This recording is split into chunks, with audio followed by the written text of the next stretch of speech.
Buenas tardes, queridos amigos. Vamos a reflexionar un ratito con la ayuda del Espíritu Santo, como siempre, acerca de la pasión de nuestro Señor, de la primera parte de la pasión, que es la que se da en el huerto de Getsemaní, porque la pasión del Señor podemos ver que está como en dos actos. El primero es Getsemaní, que es donde Él asume la cruz, y la otra parte pues es el Gólgota, que es donde se materializa esa asunción, ese sí que le da el Padre. Vamos a leerlo. Entonces Jesús fue con ellos a un huerto llamado Getsemaní y dijo a los discípulos: «Sentaos aquí mientras voy allá a orar». Y llevándose a Pedro y a los dos hijos de Zebedeo, empezó a sentir tristeza y angustia. Y les dijo: «Mi alma está triste hasta la muerte. Quedaos aquí y velad conmigo».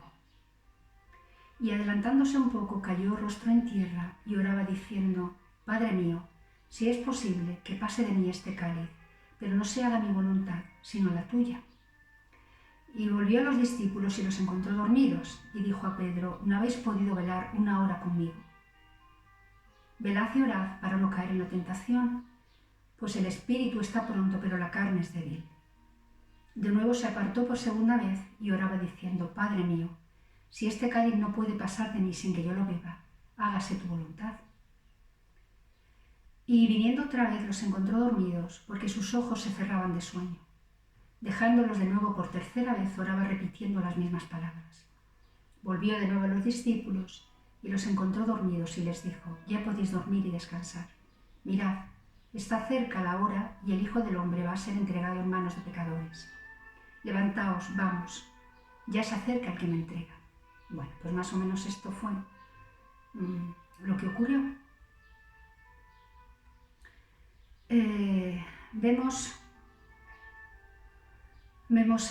Estamos conmemorando, ¿no?, la última cena del Señor, porque hay que ir ahí a la última cena para entender realmente, así, de una manera global, todo lo que ocurrió, ¿no?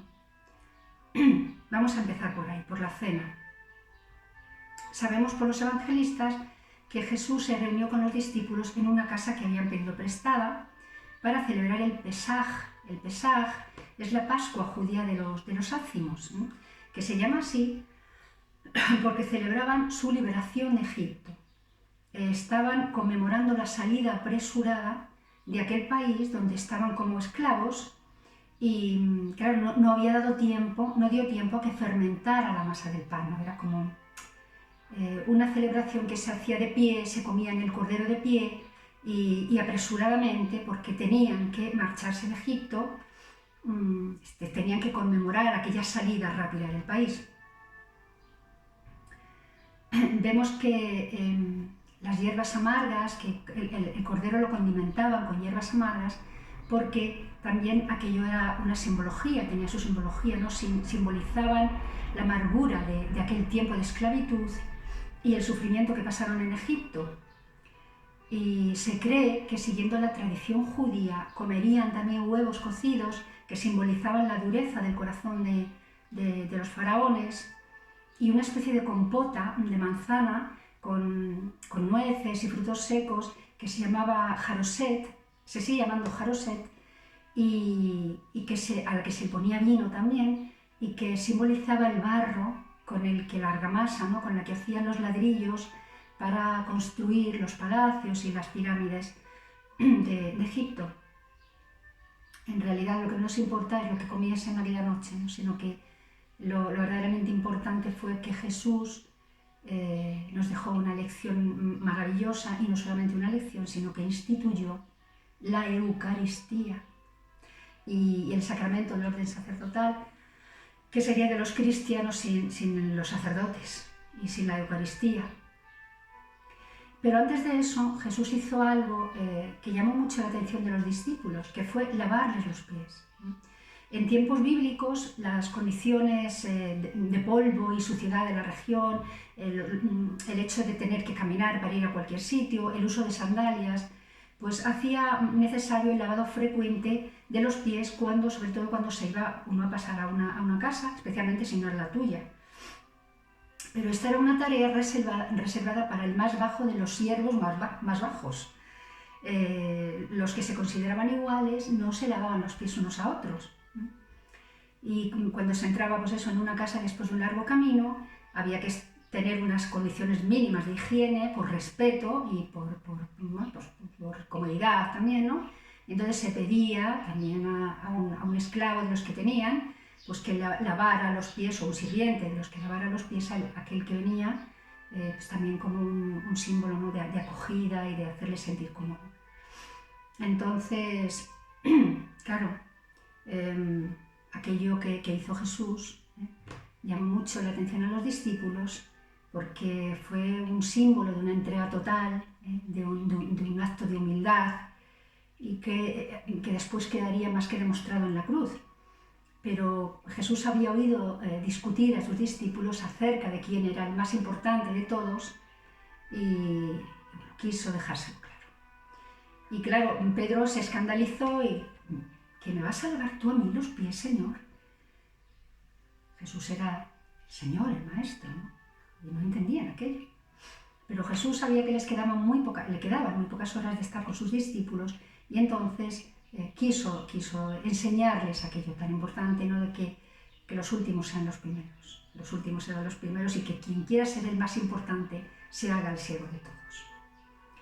Entonces Jesús se había quitado el manto, que es signo de autoridad y de poder, y se había agachado para lavarle los pies. Cuando terminó, para besárselos, incluso a Judas. Y cuando terminó, pues volvió a colocarse el manto y les dijo: ¿comprendéis lo que acabo de hacer? Vosotros me llamáis maestro y decís bien porque lo soy. Pues si yo, siendo vuestro maestro, os lavo los pies a vosotros, vosotros también debéis hacerlo unos con otros. Felices los que entienden esto y lo ponen en práctica. Y dice felices. No sacrificados, no abnegados, no. Felices. Otro escándalo para el mundo, porque claro, el mundo busca los primeros lugares, busca la reputación, la ostentación, la arrogancia, es el primero, el que sabe, el que manda, el que tiene, el que es. Y bueno, el Señor viene a decirnos que la felicidad no es eso, que la felicidad no está ahí. Claro, no lo entendemos porque somos del mundo. Pero bueno, ya lo dijo, ¿no? Padre, no te pido que los saques del mundo, sino que los guardes del mal. ¿Y qué es el mal? Pues la falta de amor, el pecado, la falta de amor.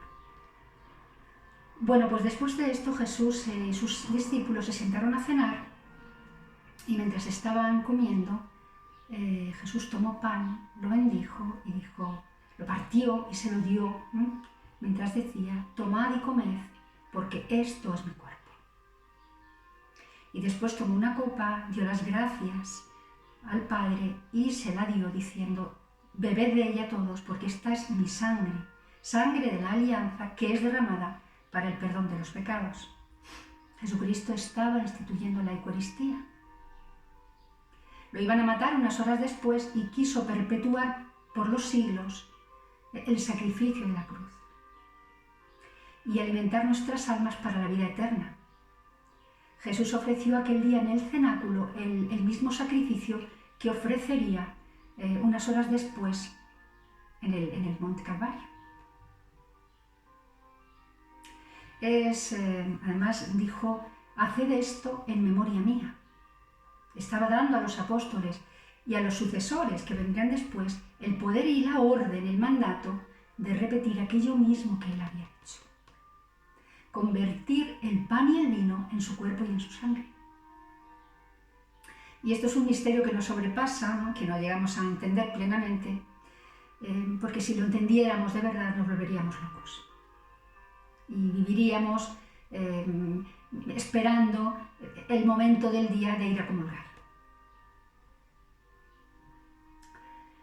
Pero este pan, como dijo San Pablo, es comunión, común unión con el cuerpo de Cristo. Esto es lo que hacemos los cristianos cuando comulgamos. Y Cristo dice de él que es el pan de vida. Yo soy el pan de vida. Y dice que su carne es verdadera comida y su sangre verdadera bebida. Imaginaos lo que esto significa, claro. El sentido de las palabras de Jesús no puede ser más claro. No hablaba simbólicamente, porque si hubiese dicho eso simbólicamente, habría que decir que sus palabras son engañosas y Jesús no mentía, ni manipulaba. Eso lo hacemos nosotros. Nosotros sí, mentimos y manipulamos para que las cosas se hagan como nosotros queremos, no como hay que hacerlas, sino como yo quiero que se hagan. Cuando Jesús, las palabras de Jesús realizaban lo que expresaban. Cuando dijo al paralítico, levántate y anda, el paralítico se levantó y andó, anduvo. Y cuando llamó al muerto a la vida, el muerto resucitó. Tomad y comed, esto es mi cuerpo. Tomad y bebed, esta es mi sangre, sangre de la alianza, que es derramada para el perdón de vuestros pecados. Y si esto lo entendemos un poco, pues caemos de rodillas ante eso. No hay otra. Y si no caemos de rodillas, es que no lo hemos entendido ni siquiera un poco. Por eso los cristianos a veces, pues no podemos decir que no a eso. Decimos que no a lo que sea. Cualquier otra cosa, por dolorosa que nos resulte, la renuncia. Quien no ha comido ni ha bebido la sangre de Cristo, quien no ha entendido un poco este misterio y ha caído de rodillas ante él, pues a lo mejor se escandaliza también. Y la comunión y la renuncia de los cristianos sigue siendo otro escándalo para el mundo. Esto hay que entenderlo, hay que vivirlo. Quizá pueda ayudarnos a entender que comemos alimentos todos los días que se convierten en nuestra carne y en nuestra sangre, aunque el sentido sea diferente. Bueno, una vez terminada la cena, se dirigieron al monte de los Olivos, a un huerto llamado Getsemaní, y Jesús les pidió que le esperasen mientras él oraba. Eran las horas previas a la pasión, pero en realidad la pasión comenzó allí, ¿no? Allí sufrió terriblemente Jesús y rogó a Dios Padre que apartara de él ese cáliz, pero aceptó su voluntad. Este pasaje del Evangelio ha sido objeto de numerosísimas interpretaciones artísticas y de todo tipo de reflexiones filosóficas. El Evangelio de Juan nos dice que el Verbo se hizo carne y habitó entre nosotros, y que hemos visto su gloria, gloria como unigénito del Padre, lleno de gracia y de verdad. Jesucristo es verdadero Dios, pero también es verdadero hombre. Por eso era pues vulnerable a los estímulos externos y por eso sufrió lo que sufrió, por eso y por alguna cosa más que ahora vamos a ver. Sabemos que su martirio traspasó sin duda los límites de lo que podemos entender como sufrimiento, y sabemos también que esa unión perfecta que él encarnaba entre lo humano y lo divino hizo que experimentase los estímulos físicos y las pasiones humanas de acuerdo a esa humanidad que también él tenía. Pero desde su naturaleza divina, por eso él no pecó. Por eso él no sucumbió al pecado ni se dejó arrastrar como hacemos nosotros por las pasiones, por los bajos instintos, por los deseos, por todo aquello que nos manipula, ¿no? Nos hace pecar porque nosotros pues, nacemos bajo el yugo del pecado original. Jesús tuvo como nosotros un alma creada directamente por Dios y un cuerpo gestado en las entrañas de la Virgen. Por tanto, tuvo como nosotros inteligencia, voluntad, memoria, imaginación, todas las facultades que tenemos las personas, pero que en él se daban de un modo elevado y noble. Excluyendo, claro, está todo desorden y toda flaqueza. Toda esa limitación humana estaba enteramente sometida a su divinidad. Por eso en él no hubo pecado. En Jesús encontramos la sublimación de las emociones. No es que no la sintiera en toda su magnitud. Vemos cómo lloró la muerte de Lázaro, cuánto subrayó la importancia de la alegría de vivir, para que mi alegría esté en vosotros, vuestra alegría sea plena. Vemos cómo él nos llamaba a la empatía, decía, habéis sido como aquellos que estaban, se hicieron música y no bailaron y se cantaron canciones tristes y no lloraron. O sea, Jesús nos invitaba a empatizar con los demás, a sentir, ¿no? A lo emocional también. Pero sobre todo en Cristo encontramos una exquisita capacidad para amar, para conmoverse, para compadecerse, para implicarse en la vida de los demás, una sensibilidad exquisita para establecer diálogo con el Padre, para agradecer todo lo que había de bueno en la vida, para aceptar con fortaleza y sumisión su voluntad. Bueno, Jesús debió ser pues una persona, un ser, digamos, al que debía ser extraordinario tratar. Yo siempre digo, si pudiese retroceder algún momento de la historia de esto que todos nos hemos planteado alguna vez, si pudiera volver a aquel punto de la historia, no, pues yo volvería a ese. Bueno, volvería a muchos, no iría a muchos, así que solamente fuera un ratito. Pero por encima de todo, conocer a Jesús físicamente. Claro, tengo que hacer un esfuerzo importante y recurrir a mi fe para entender que ese Jesús al que yo comulgo casi diariamente es el mismo Jesús que tengo aquí cuando leo y cuando me lo imagino, y el mismo Jesús que trataron los que le vieron físicamente, y que algún día, si Dios quiere, si Él quiere, pues le veré. Bueno, pues vemos que en esta escena, ¿no?, del monte, o sea, del Getsemaní que nos narran los evangelistas, conviven esas dos naturalezas perfectamente.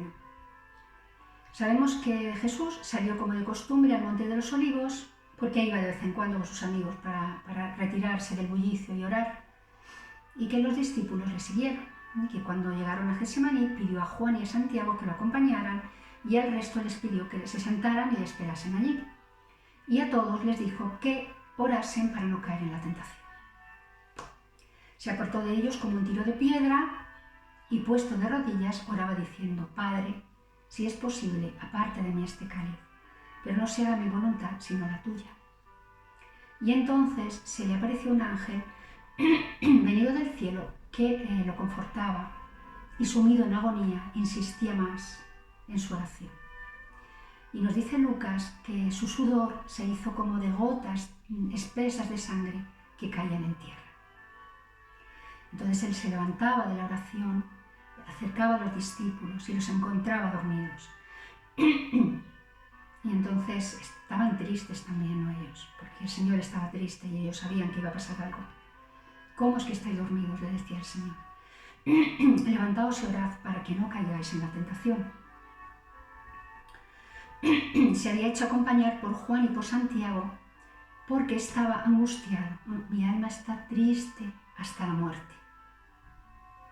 Quedaos aquí y velad conmigo. El miedo y la tristeza se apoderan en aquellos momentos, ¿no?, en esa especie de noche oscura del alma que vive Jesús, sintiéndose abandonado, en una agonía que marca el inicio de su pasión y muerte. Podemos imaginarnos a Jesús agotado y temeroso, con la mirada fija en el cielo, anhelando verse sostenido por el Padre, sentirse sostenido por el Padre, que entrega a su Hijo para la salvación del mundo y del hombre. Y a ratos pues también arrodillado, con la cara tocando la tierra y suplicándole no tener que pasar por todo aquello.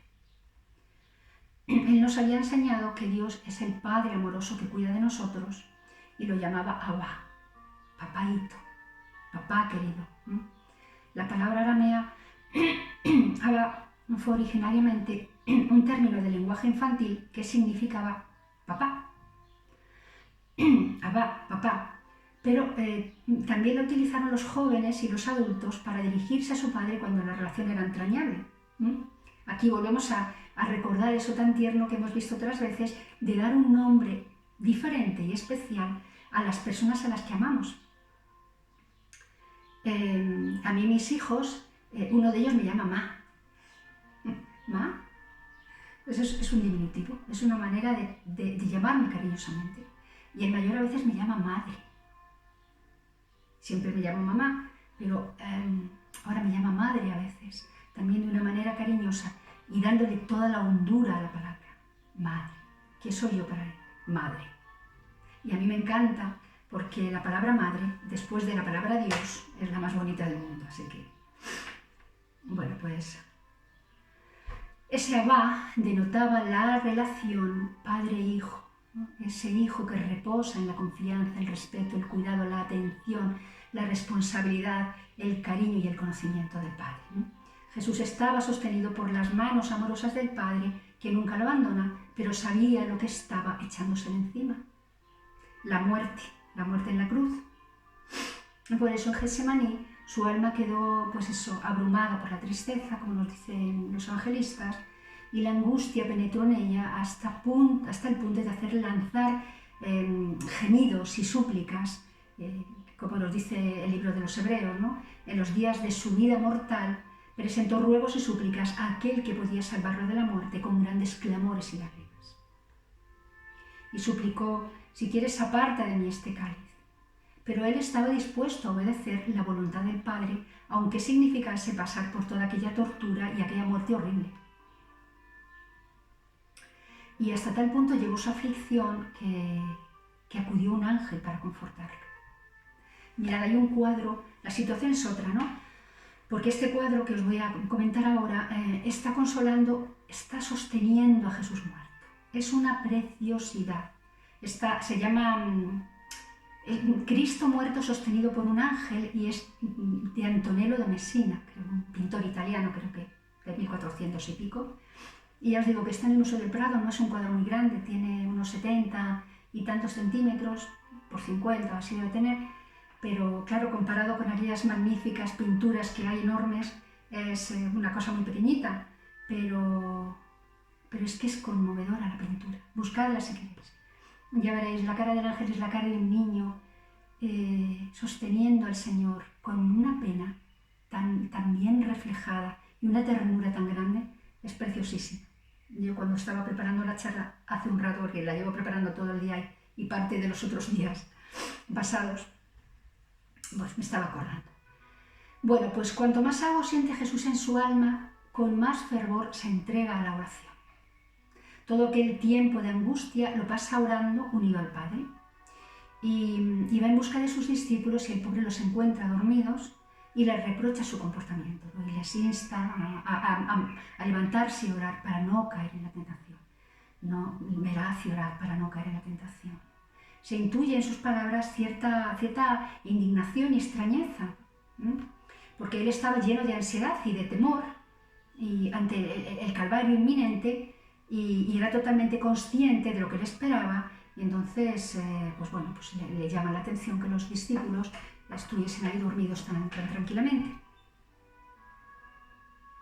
Jesús insistió muchísimo, hasta en esos momentos lo vemos, en la necesidad de estar unidos a Él. Ya lo hemos dicho en otras charlas. ¿Por qué? Pues para no pecar, para no cometer errores. Porque cometer un error no es otra cosa que hundirse en las tinieblas del pecado. Claro, hay errores y errores. Pero en cualquier caso, cada vez que nos equivocamos, pecamos. Nos hundimos en la miseria, ¿no? en la tiniebla, en la oscuridad del pecado. Y el pecado siempre es ir contra Dios. No se trata de algo que no tenga importancia. Sí tiene importancia. Porque cuando dejamos de hacer algo que Dios quiere que hagamos, estamos yendo contra Él y estamos apostando por el mal. Estamos en el otro lado. El que no siembra conmigo, desparrama. O estamos con Dios o estamos contra Dios. Por eso es muy importante que vigilemos nuestra conducta y vigilad, orad, estar despiertos. No, esto no, por ahí no puedo ir. O antes de hacer tal o cual cosa voy a consultar. Y si después, como cometemos errores todos los días, 7 veces el más justo, pues bueno, tenemos que estar continuamente pidiendo perdón y rectificando, pero de eso se trata, ¿no? Si cometemos errores, pues pedimos perdón, ¿no? Para eso tenemos el sacramento de la confesión y continuamos.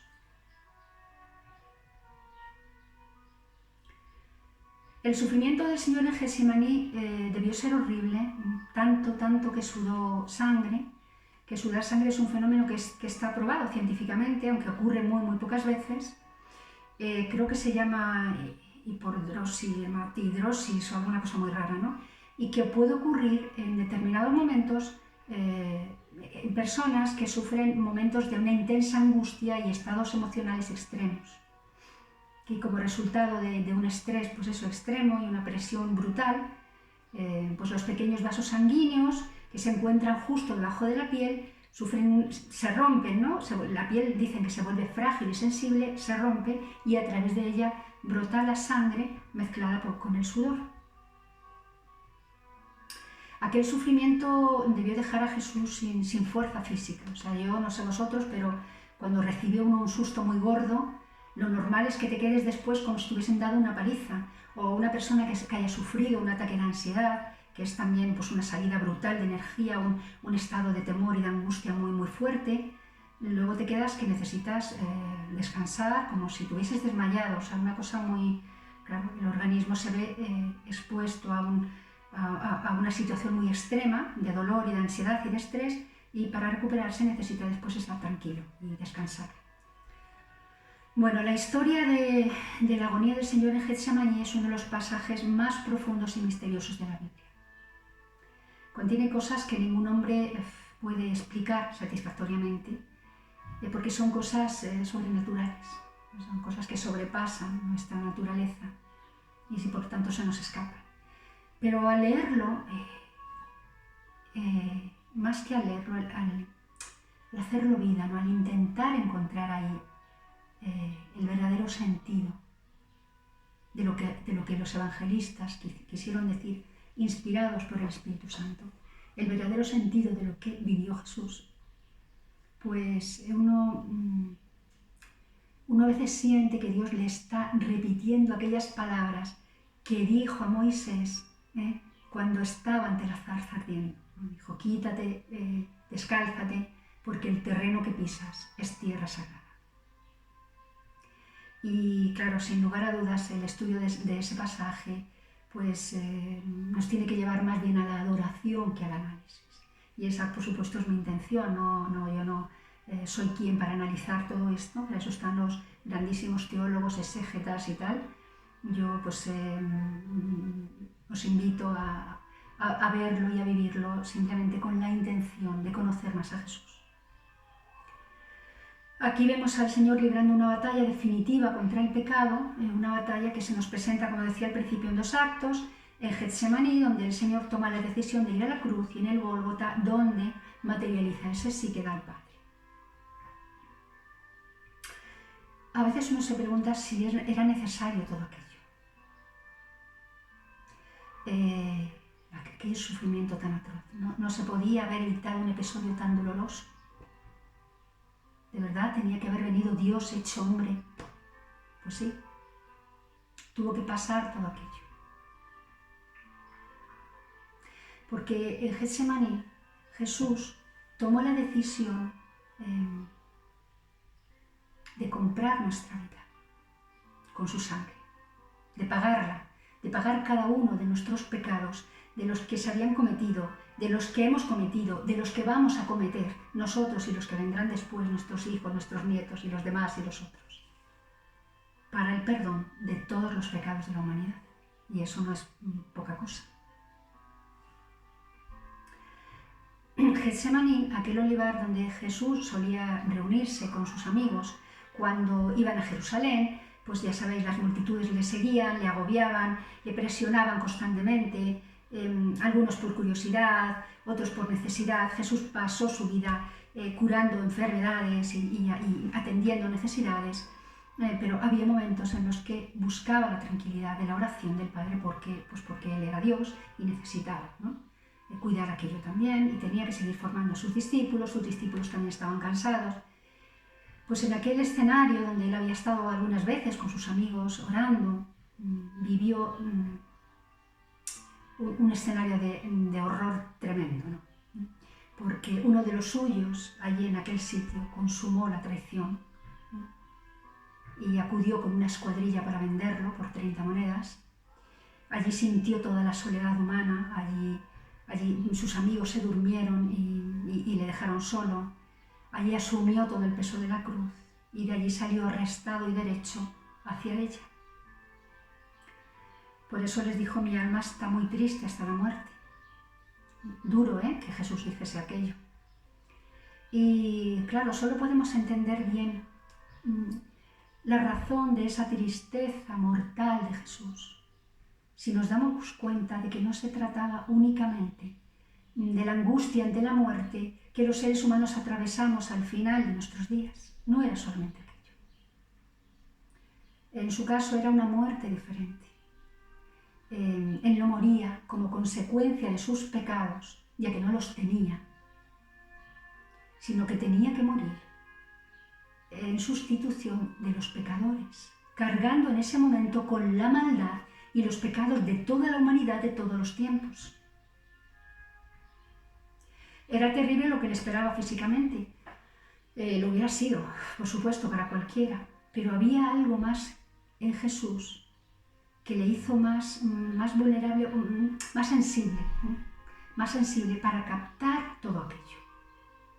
Se trataba del estremecimiento de aquel que era la vida al enfrentarse con todo el poder destructivo del mal.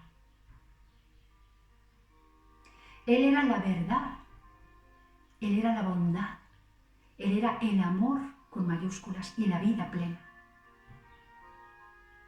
Y entonces entendía con claridad toda la locura del mal que le acechaba.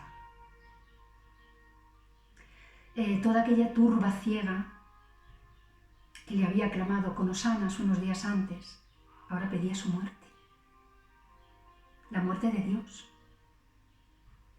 Y toda la brutalidad de los romanos, toda la maldad de los fariseos retorcidos, instigando ahí para que lo mataran, todo aquello que se opone a la santidad de Dios se abatía directamente sobre Jesús en aquellos momentos. Porque Él había decidido presentarse como el Cordero de Dios, que muere para limpiarnos del mal y del pecado. Él era Hijo de Dios y podía ver con total claridad la suciedad del mal que venía sobre Él, la gravedad del pecado, de lo que iba a suceder.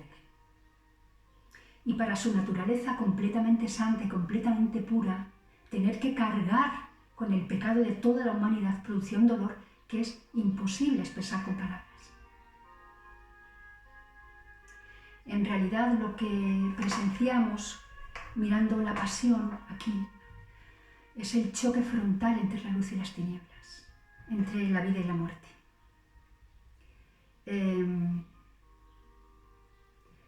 Bueno, lo vamos a dejar aquí porque entrar en lo siguiente ya sería empezar a ver la segunda parte de la muerte, ¿no? Donde Jesús lleva a cabo desde que el momento que vienen a aprender, la actitud de Jesús es radicalmente distinta. Ya Jesús no clama, ya Jesús no gime, no pide que pase de él esa cruz, sino que ya la tiene asumida. Acepta el beso de Judas, ¿no? Con un beso entregas a tu Señor. Y a partir de ese momento Jesús se muestra como el Cordero aquel que se entregaba, que se sacrificaba hasta la última gota de su sangre, ¿no? Tenían que desangrarle hasta el final, era la costumbre de los judíos para conmemorar el Pesaj. Pues Dios quiso vincular su historia con aquel pueblo elegido, ¿no? Y entonces se sirvió de todas aquellas tradiciones para ir enredando, haciendo como una trama entre su vida y la vida del pueblo judío y salvarnos. Vemos que la actitud del Señor es radicalmente distinta a partir de ese momento y cómo Él pues asume con muchísima entereza, con mucha paz interior, sostenido por su Padre, hasta el último momento en que la cruz se sintió abandonada también, que es un momento teológico sublime que también tiene lo suyo y que quizá veamos algún día. Ahora lo vamos a dejar aquí.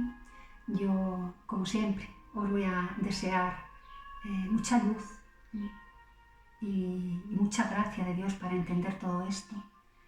Y os voy a mandar muchas bendiciones, un abrazo muy fuerte y me despido pues hasta la próxima charla.